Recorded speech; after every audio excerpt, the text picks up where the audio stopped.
is former congressman and present congressman. He's also been a state legislator, an alderman, and mayor of the city of Manchester. Will you please welcome Congressman Frank Guinta.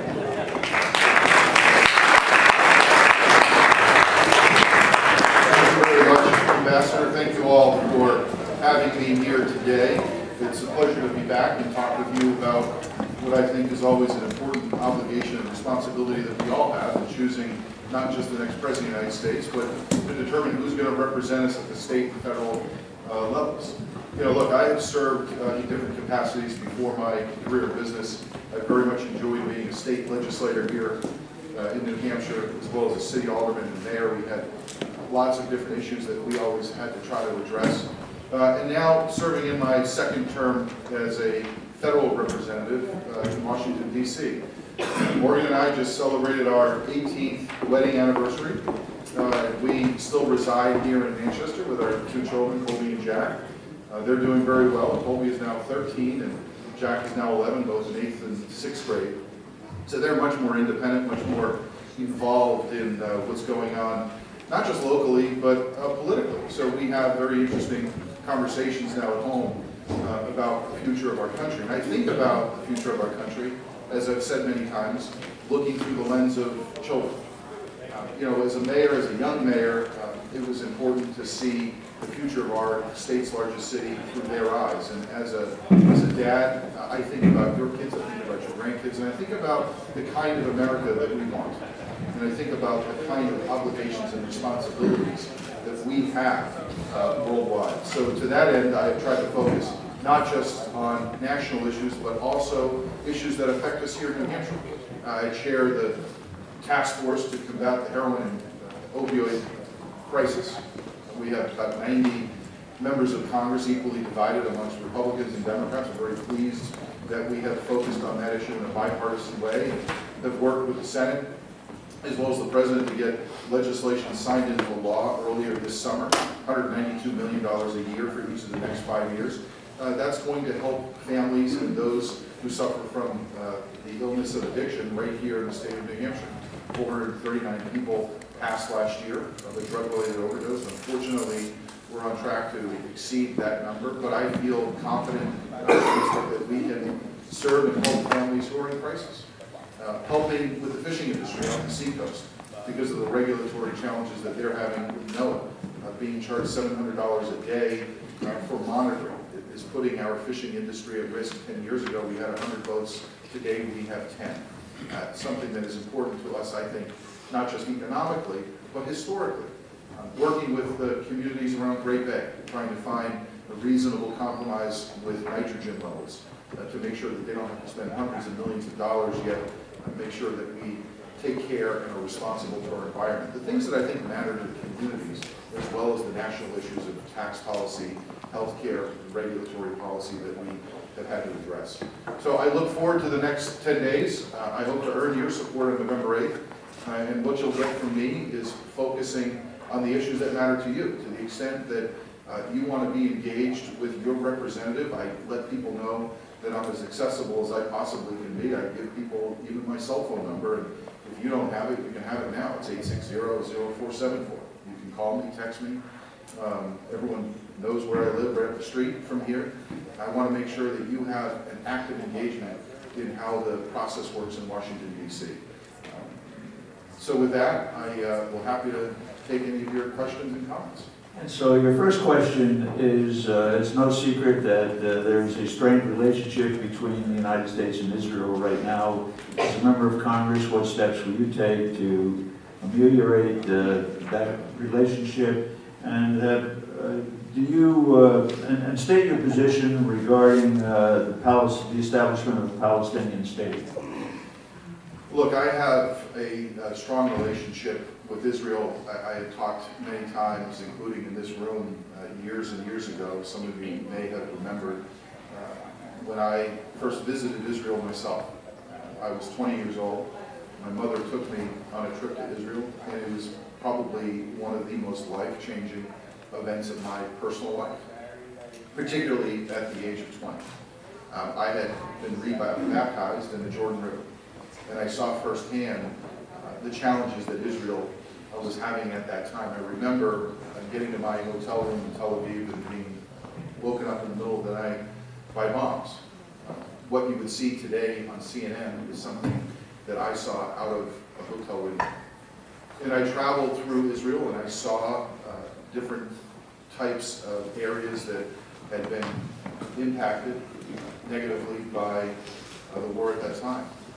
And as a result, never did I realize or think at that time that I would be in Congress having the ability to influence in a favorable way the relationship that we as Americans need to have with Israel, which in my viewpoint, Israel is our strongest ally in the region. We need to emphatically state that, not just as a Congress, but any president, regardless of party affiliation, should state that public policy position that Israel is our most favored nation in the region, and that we will do everything and anything we can to support Israel and its freedom.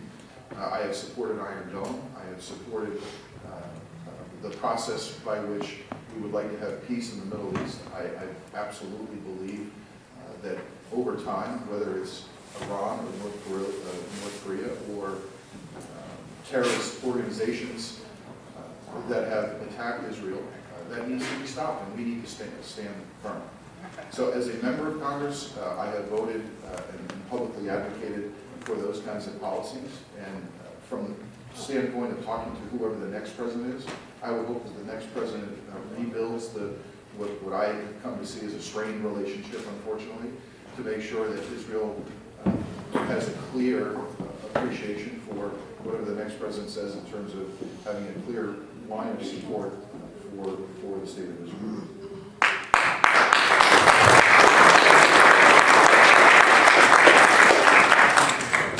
One questioner says that a presidential candidate has on several occasions retweeted neo-Nazi propaganda. Could you please state your position regarding this and who you're going to vote for president? Well, I haven't seen the tweets, but I suspect I know who the questioner is talking about. Look, I am supporting the Republican ticket. I think it's important to focus on policy in this presidential campaign. Over the last several months, there has been a lot of focus on anything but policy. And I've always said it's important, regardless of your party affiliation or regardless of who you're supporting, that candidates at all levels, particularly the presidential level, need to communicate to the country where they're going to take the country. And I feel like this presidential cycle has focused less and less on the policy side and more on the rhetoric on both sides. I don't think that's good for the nation. I don't think it's good for voter engagement. I don't think it's a good way to teach kids why it's important to be engaged in the process of your community, your state, and your country. And my wife and I talk to our kids about that because, as I said earlier, they are at the age now where they're engaged. They have devices where they can get instantaneous information about anything and everything. So what I would like to see over the next 10 days is a focus on policy. Obviously in the last day or so, there's been new revelations relative to the presidential campaign. I hope that whatever comes up in the next 10 days relative to that revelation, there is a focus on transparency and openness so people here in the country can have a true sense of what information is being disseminated and utilize that information to the best way that you decide and how that's going to impact your vote. Right, the next question is somewhat technical, but let me give it to you. In 2008, we bailed out Wall Street and walked away from Main Street. Would you support the reinstatement of Glass-Steagall, and do you support the Consumer Financial Protection Bureau? So I serve on the Financial Services Committee in addition to the Budget Committee that I was just asked to serve on a few months ago, as well as chairman of the Congressional Task Force on Heroin and Opioid Use. Relative to CFPB, I don't know if anyone had picked up the news about 2 weeks ago where the court came down and said that their makeup is deemed unconstitutional. So that is going to be an issue that has to be addressed in the next Congress. You know, the idea of the CFPB making sure consumers are protected is in of itself not a bad thing. But what I have seen from this CFPB is seemingly to go after, particularly an interest that I've had, is customers of auto dealers. I don't know if any of you saw the legislation that I authored and passed in committee and also have passed on the floor of the House, but it's protecting, the CFPB thought that auto dealers should be essentially providing the same rate for every auto purchaser regardless of your credit ratings. I didn't think that was fair. I think you as a consumer should be able to go negotiate your own interest rate should you be borrowing money for that purchase. This would have increased the cost of about $500 to $600 on average for the average price of a vehicle, regardless of your ability to pay. That didn't make much sense to me. Do I want to see a different type of CFPB? Yes. They don't have, Congress has very little oversight. They get their money from the Federal Reserve based on how they are identified within Dodd-Frank. So Congress has very little oversight. They get hundreds of millions of dollars a year without having to have a check of the House or the Senate. I don't think that any agency should have that ability to have that kind of autonomy. There has to be a check and balance. So I think what you'll see is probably a reconstitution of the CFPB based on this court decision. And I think you'll probably see oversight of Congress where we can decide what their budget is and we can have a greater level of oversight so they're not negatively impacting what I think is an incredibly important part of our economy in the financial services world and your access to financial products.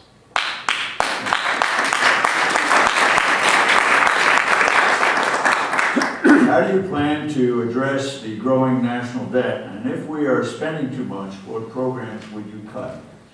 We take in about $3.2 trillion, excuse me, at the federal level. We're spending about $3.6 trillion.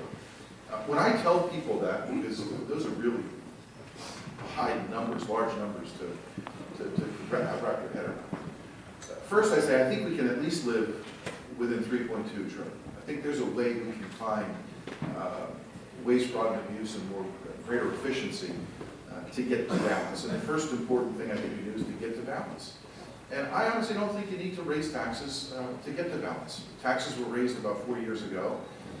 And what has happened? We've had, on average, 1% GDP growth. We've had 800,000 fewer small businesses created in this country. And as a result, you're not creating opportunity for wealth for individuals who start businesses or those who invest in those businesses. When I think about what's going on in the state of New Hampshire, we have a relatively low unemployment rate, 2.9%. And most people think that that's a good thing, except when you start to look at someone who lost a job within the last 6 years, making 60 or 70,000, who has now replaced that position with something less, 40 or 50. That means your buying power has decreased, your consumer confidence has decreased, and as a result, there's not the level of job creation and growth that we have. Secondly, we are becoming an older state. Youth is leaving our state because they can't get affordable college, number one, and number two, they can't find a quality paying or high paying job once they graduate. That is not the direction I want to see for this great state. Morgan and I want our kids to be able to go to college here, reside here, create a business for themselves, and give back to the community that's given so much to them. So you've got to start with balancing the budget. One way we can do that is looking at the corporate tax rate. We're 35% highest in the country, in the world. If you repatriate and then reduce that rate down to 15%, which now has a bipartisan support in Washington, D.C. 5 years ago, it was only Republicans who were agreeing to that. Now Democrats are agreeing as well. So there's opportunity to do that. That takes up about 1/3 of the deficit. The second third of the deficit is a bill that I sponsored, a waste, fraud, and abuse bill. I think that any dollar that is spent, we need to have, number one, an audit of every single committee, of every single agency, and those agency heads have to come to the committees of jurisdiction to show and identify how they're spending those dollars. No different than what happens at state government or local government. And if those dollars aren't being spent properly, there should be an ability to claw back those dollars and put it directly toward deficit, the deficit. And then finally, if you have economic growth beyond 1%, that accounts for the final 1/3 of the deficit. You can eliminate that within a couple of years. And then you start paying down the 19 trillion in debt. We cannot provide, we cannot give that debt to our kids and our grandkids. I think that is wrong public policy. We have to address this today. Violence.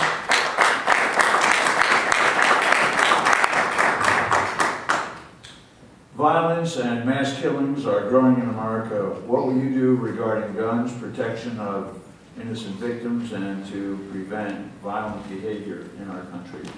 Well, you know, I served as a mayor here in our state's largest city.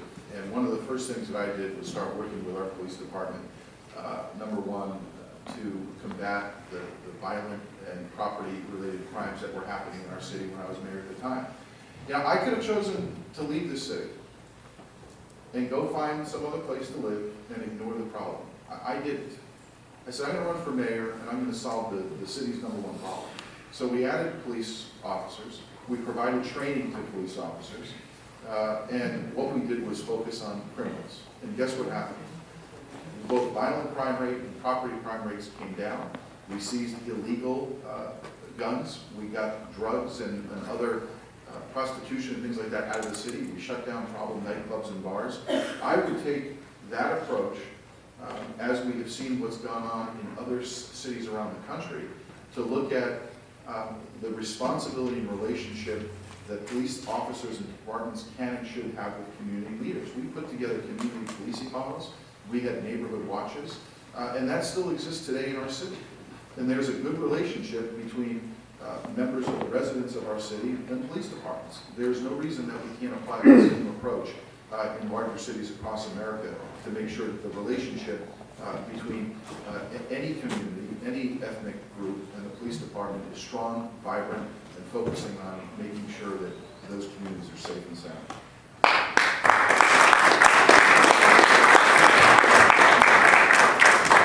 So, Mr. Congressman, we are getting near the end. If you'd like to take a minute for a closing statement, please do so.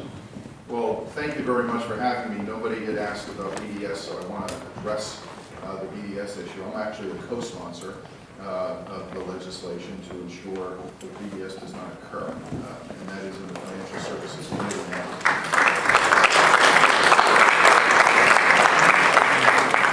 And finally, thank you for having me.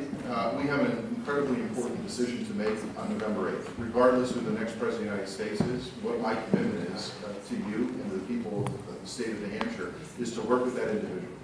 This past term, most people don't know it or think it, but I've been able to get 6 pieces of legislation signed into law by this president. I think it demonstrates my ability to work with both Republicans and Democrats.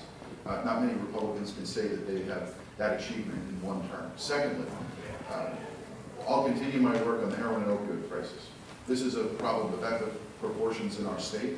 It's impacting most people that we know. I'm sure everyone in this room knows somebody or has some sort of focus or relationship with someone who has an illness of addiction. It is taking over our communities in our state, and I'm committed to making sure that we fight and combat that. The most important thing is treatment and recovery, and we were able to, through the process of the amendment process, ensure I was the one to get the treatment recovery money into the bill where those facilities can be expanded now in the state of New Hampshire. That's going to be incredibly important. But above all, I'm a constituent-minded individual. If there's anything and anything I can ever do for you, regardless of whether you agree with me or not on issues, my job is to represent each and every one of you, and I take that seriously.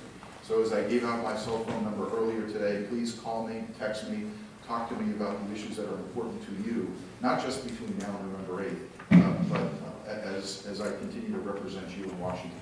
I feel the best and most capable way of us to work together is by communicating, and I can learn something from each and every one of you and advocate for the things that are most important to each and every one of you. And thank you very much for having me.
Hi, have a good afternoon. Thank you, Frank. Good to see you. Yes, I do. I do. How's everything going? Okay, next, Good to see you. places. We're getting near the end. Thanks again. So, it gives me a pleasure. How are you? Good to see ya.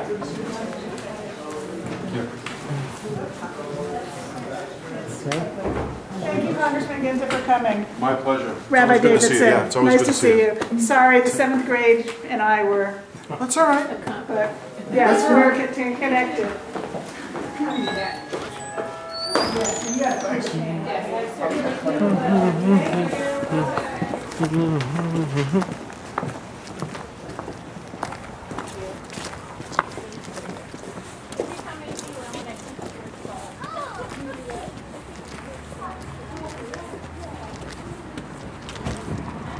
No, videotape my car, that's off limits, that's my personal security. I just asked that as a request. Because I don't want my license plate on there. Somebody identifies me, my